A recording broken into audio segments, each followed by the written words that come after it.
Welcome, this is Hugh Massey from DNA Behaviour again.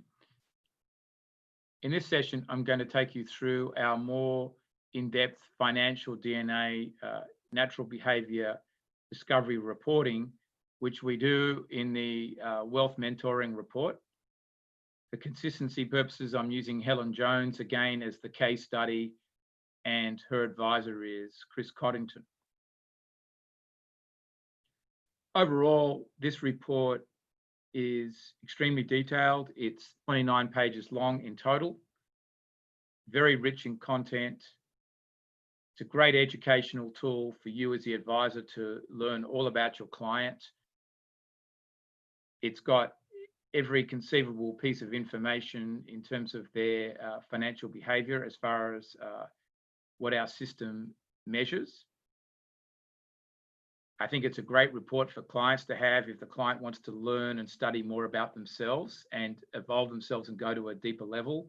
So if you are truly being the wealth mentor, or what we would say is their coach, or you're adopting a coaching approach to the provision of financial advice where you want to ask them a lot of questions, you want plenty of self-reflection time, you want the client to really understand for themselves their own financial decision-making patterns, their life decision-making patterns, becomes more self-empowered, then this is a great report.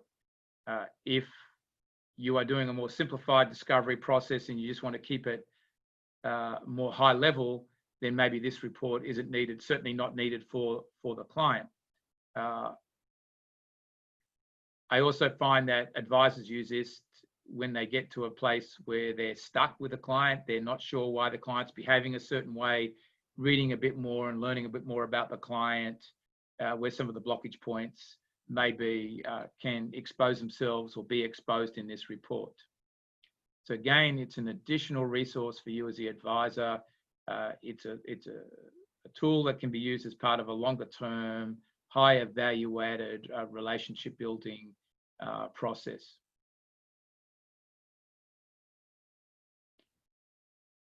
So just at the start here, again, we start with Helen's unique style as an engager, which we've talked about before. What that means is here. So this has come out also in the summary report. It's also in our unlocking guide for financial DNA. This section here talks more about what the report provides and what natural behavior discovery is, because our system is predicated on knowing the client's natural behavior style based on science and the processes that we've followed to validate the system scientifically. We know this is the behavior that the client reverts to when they're under pressure. This is why I wanted the system built in the way it is, that we could see that the natural instinctive behavior, or what we call the hardwired behavior, consistently repeats itself through the client's life time and time again when they've got to make particularly difficult decisions, anything to do with relationships and money, or they hit a life transition point. The behaviors identified in this report come to the fore. They're the client's core. This is not to say they don't have learned behaviors that might be masking their decisions in specific situations, but it's this natural hardwired behavior which reveals itself under pressure that we believe is so important. And when we talk a lot about these days in behavioral finance, clients under pressure making emotional-based decisions, then you should be able to see a lot of the client's behavior, or predict a lot of the client's behavior from reading these reports in how they're going to react under pressure. So here are the factor scores for Helen. The top shelf of factor scores here, her core financial life drivers. Really what we're dealing with here is her strengths and struggles for managing the financial planning process, particularly towards getting results and building relationships. So Helen has a mixture of behaviors that are relationship orientated and are results orientated. So the relationship orientated behaviors that she has is she's cooperative. So the desire to fit in is more relational. She'll work with the advisor rather than trying to control the advisor. She's very outgoing, so connecting to people is important. Being spontaneous as well is typical of someone that's a bit more relational, in terms of being quite instinctive in terms of how they make their decisions, not that detailed. Whereas the more controlling, results-orientated client would be that client that's more take charge, fast-paced, planned, and also reserved. And that all flows with the trusting. So here we can see that the person that's higher on trusting, like Helen, tends to be more relational overall, as opposed to the person that's more skeptical will be a bit more results driven. They've both got strengths. Being trusting is good, that you trust the advisor, you're trusting in yourself, you're trusting in your family, you're going to follow the process, but also, some skeptical traits here and there or being exhibited at times is important for being discerning and asking the right questions at the right time, and not just accepting at face value what people tell you. And then if we go to the next layer here, we start to see the other three factors that are the financial life planning drivers. So I believe these factors here set the more the direction of the financial planning. So, for example, the pioneer is going to be more goal-driven, wealth creation orientated. Content is going to be more balanced life orientated. Risk-taking, I think generally people know what that means. Will the client take risks, or are they going to be more cautious and a bit more calculated in terms of how they make their decisions? The risk taker is going to be more venturesome, opportunistic. And then the creative person is going to be more innovative with the solutions that they want to pursue. They'll be more innovative, creative with maybe pursuing a business interest here and there, or a hobby, or some kind of financial solution, as opposed to the anchored people will deal with a little bit more what they know about. And then we can see here Helen's top two behavioural traits are outgoing and creative. And they're marked off with the asterisks there. So that's the creative is the second one, and the outgoing is up here. And you'll have seen this marked off or identified in our financial DNA summary report, and also the factor report as well. So we do a lot in our system of focusing on the strongest behavioural traits. We start with the top two because they tend to dominate the more middle range behaviours, and they will prevail even more strongly when the client's under pressure. And then we provide a summary of each of the 8 factors, depending on which side of the fence, the left-hand side or the right-hand side that the client sits. So for the commanding factor, Helen's more cooperative, which is the left-hand side, as you would have seen above. So she's more compliant in her style. The people factor, she's on the right-hand side, she's more outgoing. Patience, she's on the left-hand side, she's more fast-paced. Going to be more realistic in approach. Questioning, could be impatient. Confronts conflict, rational. Then structure, she's more spontaneous, which is the left-hand side. Quite intuitive, free-flowing, probably not going to spend as much time on research. Sometimes that gets masked by learned behaviours where the individual knows that they've got to do more research and check details. But unlikely will the client go as far as a more planned person who's stronger in that area. Trusting, we just talked a little bit about that.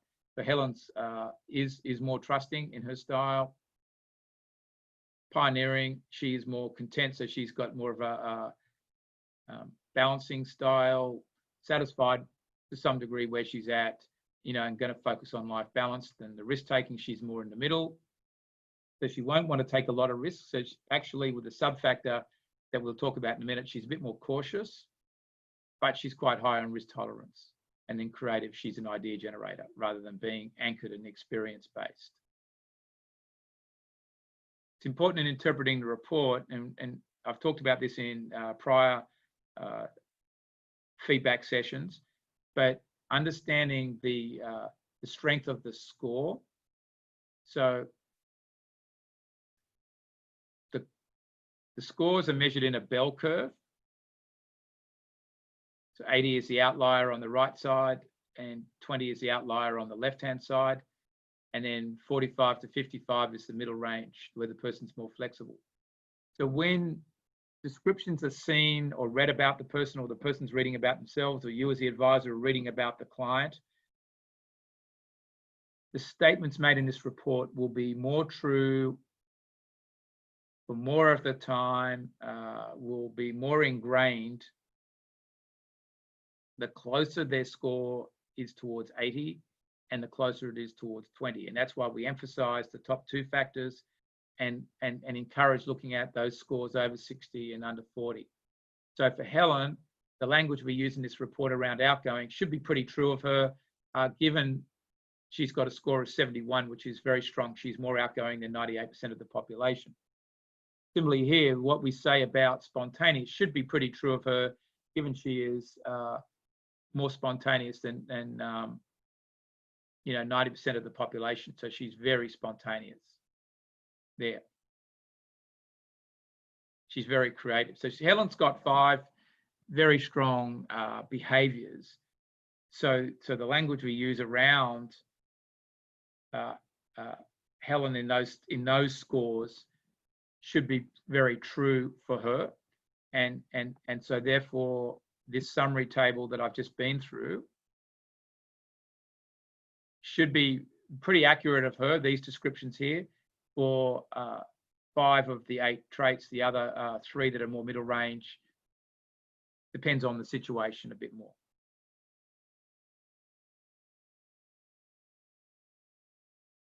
Then we bring the one-page factor report in here. I've addressed this in a previous session, so I won't go through it again in depth, other than to say, here's where we address the 8 primary factors and then the 24 sub-factors. So they're all highlighted here. And the strengths and struggles and descriptions of each are in a later section of this report.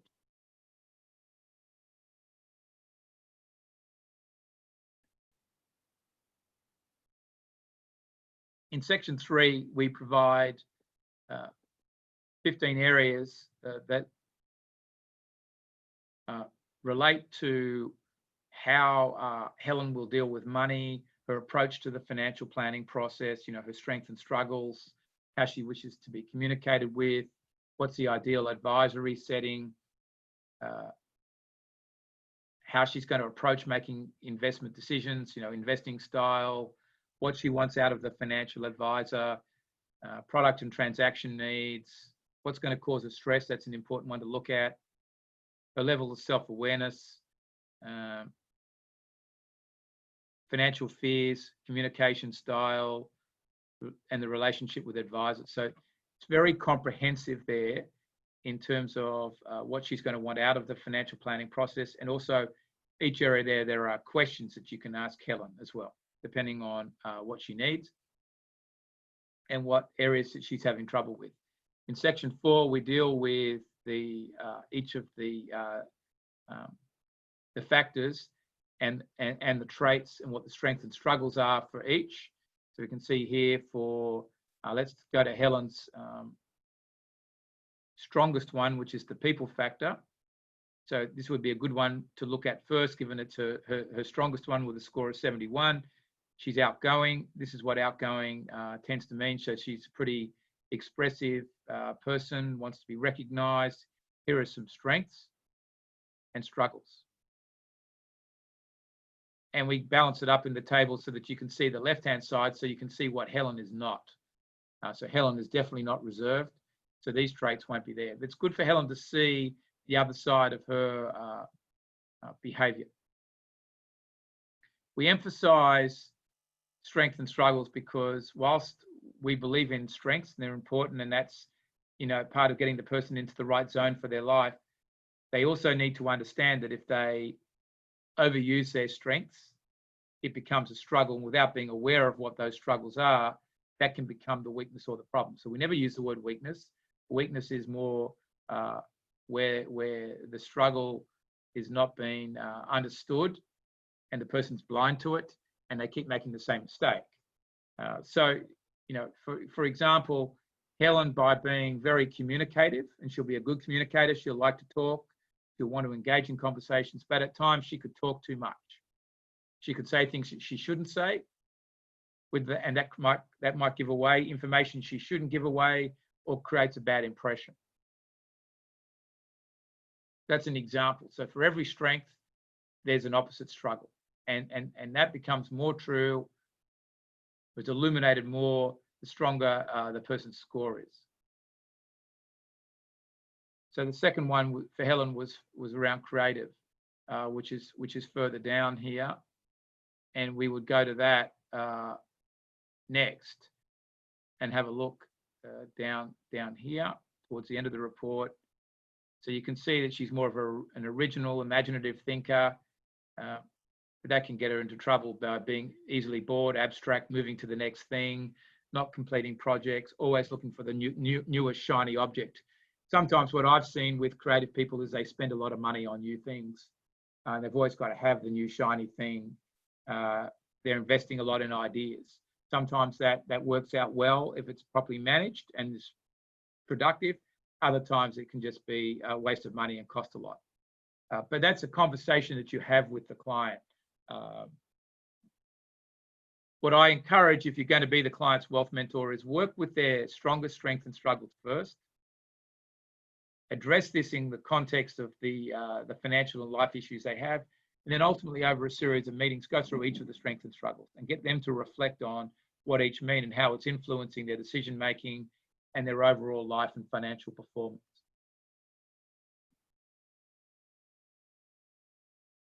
And you can see here for the sub-factors, again, we have the strengths and struggles as well.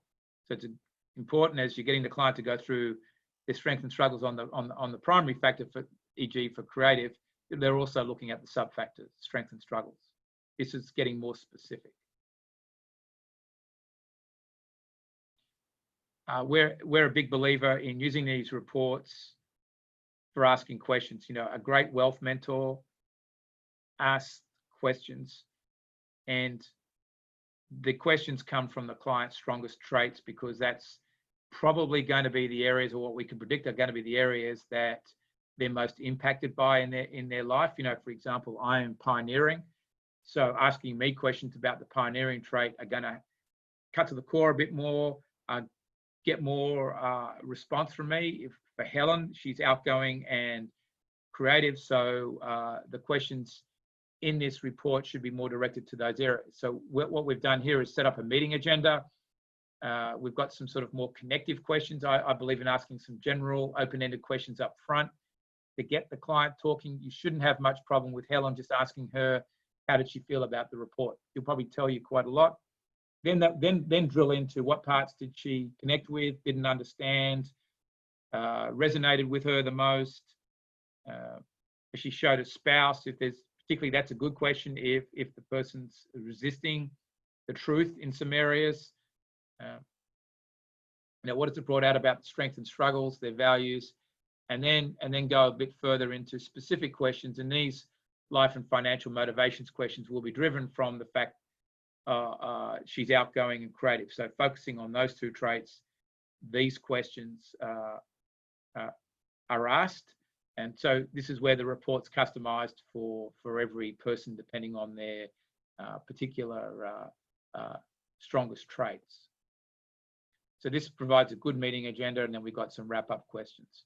Of course, you'd bake these questions into the rest of the meeting agenda that you have, and the particular life and financial issues that the person is dealing with.